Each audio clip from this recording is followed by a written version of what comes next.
ममता बनर्जी की तरफ से कहा जाता है कि उनके बयान को दिखाया जाए जिसमें वो किसी एक धर्म विशेष की कोई दुआ पढ़ रही हैं, उसके आगे पीछे उन्होंने जो कहा उसे एडिट कर कर दिखाया जाता है। तो क्या उनकी छवि को एक तरह से पेंट करने की कोशिश हो रही है राजनीतिक फायदे के लिए?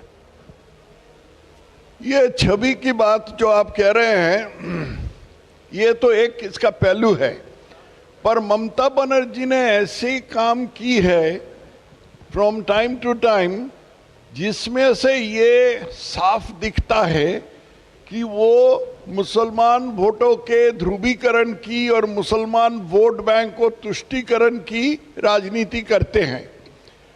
ऐसे तो काफी उदाहरण ऐसे हैं। मुझे एक जो याद आ रहा है वो है जिसमें मैं व्यक्तिगत रूप से इन्वॉल्व था, वो था इमाम भत्ता। मस्जिदों को इमामों का सरकार के तरफ से भत्ता देना तो कोई सेक्युलर काम नहीं है, ये तो रिलीजियस काम है। मस्जिदों का इमाम कोई तो सेक्युलर काम नहीं करते हैं, पर ममता बनर्जी ने ऐसे तय की थी कि मस्जिदों के ऐसे सरकारी रुपया से उसको भत्ता दिया जाएगा। तो इसके खिलाफ हम हाई कोर्ट में केस दर्ज किए। वो केस जो लड़े उसमें मेरा बहुत इन्वॉल्वमेंट था और आखिर में वो केस जीत गया। पर बाद में इन लोगों ने कोई टेढ़ा ढंग से मस्जिदों ये इमामों को रुपया दिला दिया, ऐसा है।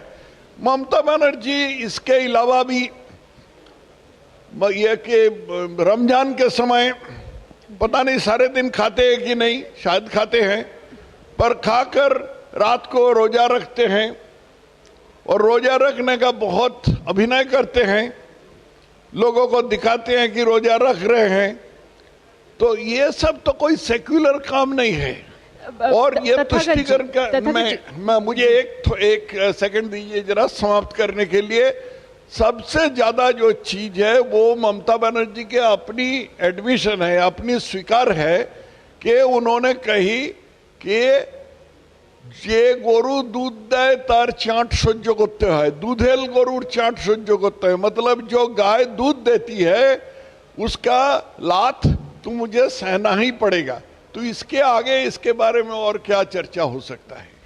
पर तथागत जी, जब ममता बनर्जी दुर्गा पूजा पंडाल को पैसे देती हैं और उनका बिजली का भत्ता भी माफ करती हैं बिजली कनेक्शन के लिए, या वो प्रीस्ट्स को, हिंदू प्रीस्ट्स को उनके लिए भी भत्ता देती हैं, वो ठीक फैसला है या वो भी गलत फैसला है? फिर वो भी गलत फैसला है, वो भी गलत है। ये तो सेक्युलर स्टेट है, हमारा तो राष्ट्र का कोई धर्म नहीं है। राष्ट्र किसी धर्म का मदद नहीं करेगा, ये हमारे संविधान में ओतप्रोत है। तो इसके चलते कैसे पहले इमामों का देना और उसको बैलेंस करने के लिए दुर्गा पूजा पंडाल में रुपया डालना, ये इसका सवाल कैसे पैदा होता है, समझ में नहीं आता।